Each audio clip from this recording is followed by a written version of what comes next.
Hello everyone, welcome back to study point.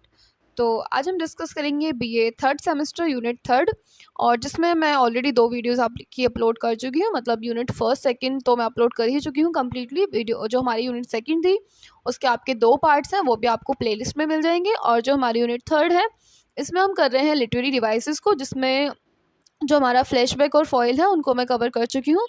तो दोनों की दोनों वीडियोज़ आपको मिल जाएंगी प्लेलिस्ट पे। और अगर मैं प्लेलिस्ट की बात करूं तो बीए थर्ड सेमेस्टर इंग्लिश के नाम से प्लेलिस्ट बनी हुई है चैनल पे, जिसमें आपको सारी वीडियोस मिल जाएंगी। सिलेबस भी आपको उसी में मिल जाएगा। तो अगर आपने वो सब नहीं देखे हैं तो पहले उनको देख लीजिएगा, जिससे आपको थोड़ी सी समझने में प्रॉब्लम ना हो। और अगर मैं नोट्स और पीडीएफ की बात करूँ तो टेलीग्राम चैनल और ज्वाइन कर लीजिए, उस पर आपको सारे नोट्स और पीडीएफ्स मिल जाएंगे। और बाकी जो भी इन्फॉर्मेशन होती है आपके कोर्स और सिलेबस के रिगार्डिंग, वो भी आपको वहीं पे मिलेगी। ठीक है, लिंक भी आपको डिस्क्रिप्शन बॉक्स में मिल जाएगा, तो वहाँ से आप ज्वाइन कर। तो चलिए अब बात कर लेते हैं हमारे नेक्स्ट लिटरेरी डिवाइस की, and that is four shadowing. So four shadowing is a literary device that is used by writer to utilize as a means to indicate or hint to readers something that is to follow or appear later in the story.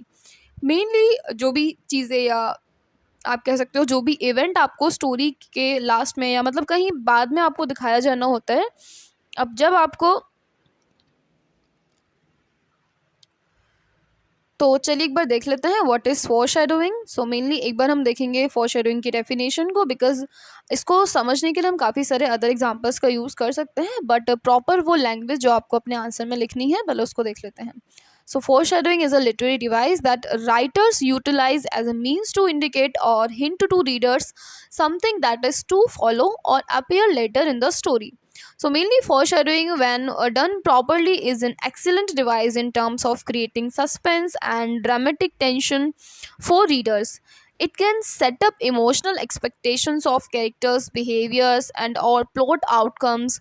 This can heighten a reader's enjoyment of a literary work, enhance the work meaning, and help the reader make connections with other literature and literary themes.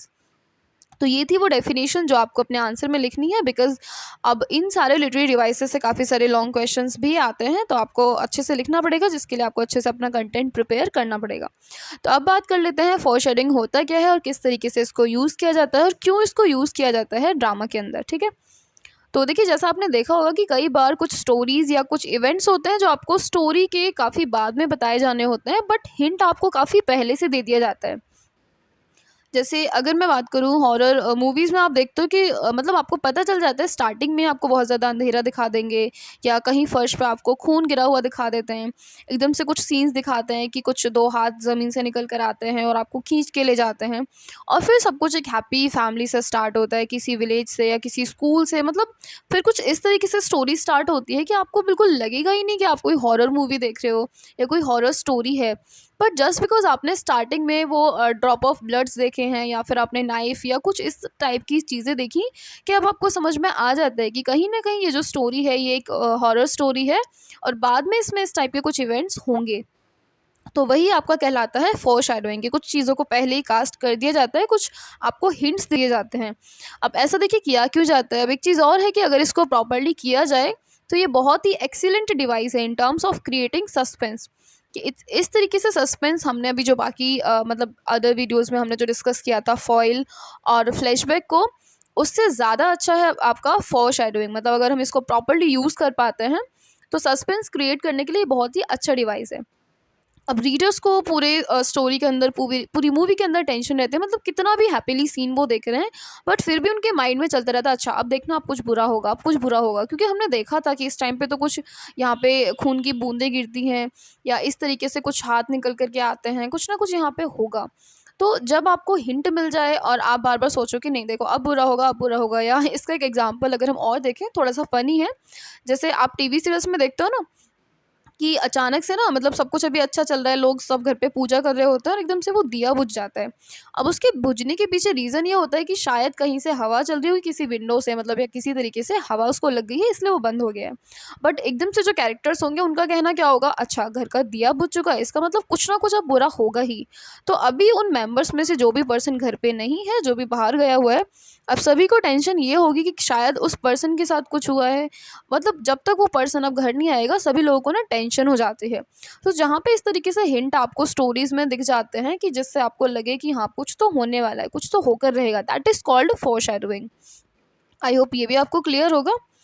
तो एक तरीके से इसको use किया जाता है मतलब character के बिहेवियर्स को शो करने के लिए, और इस वर्क के थ्रू रीडर्स के अंदर ना थोड़ा सा इंजॉयमेंट भी क्रिएट किया जाता है, थोड़ा सा नहीं बहुत ज़्यादा। मतलब इसको अगर सस्पेंशल वे में बहुत अच्छे से हम यूज़ कर पा रहे हैं ना, तो ये बहुत ज़्यादा ह्यूमर क्रिएट करेगा और बहुत ज़्यादा इंजॉयमेंट भी यहाँ पर ये रीडर्स के बीच में लेकर आता है। ठीक है, देखिए अगर हम एग्जाम्पल्स की बात करें तो एक डायलॉग है like I have a bad feeling about this. जैसा आपने देखो मूवीज़ में भी कई बार देखा होगा कि अभी सब लोग ना खाना खाने बैठे हैं और अचानक से एक पर्सन कहता है नहीं, आज कुछ तो बुरा होने वाला है, मौसम बहुत ख़राब हो रहा है, बारिश हो रही है या फिर आंधी हो रही है, कुछ तो बुरा होगा। तो जहाँ पर ना आपको इस टाइप से कुछ मतलब सिंबल्स हों, जैसे आपने कुछ टाइप ऑफ बर्ड देख लिए हों, कुछ सर्टेन कलर्स देख लिए हों, या ब्लड वेपन्स, कुछ इस टाइप की चीज़ें देख ली हों, ख़राब वेदर देख लिया है, या मतलब बारिश बहुत ज़्यादा हो रही है, इस टाइप की चीज़ें देखकर ना आपके माइंड में क्या होता है कि हाँ, कुछ तो बुरा होने वाला है, कुछ तो गलत होगा। तो इसी को हम कहते हैं फोरशैडोइंग। आई होप आपको क्लियर होगा। तो इसी तरीके से मैं सारे जितने भी लिटरेरी डिवाइसेस उनको धीरे धीरे अपलोड कर दूंगी, तो सारी वीडियोस आपको मिल जाएंगी प्लेलिस्ट में। तो चलते हैं फिर नेक्स्ट वीडियो में, तब तक खुश रहिएगा।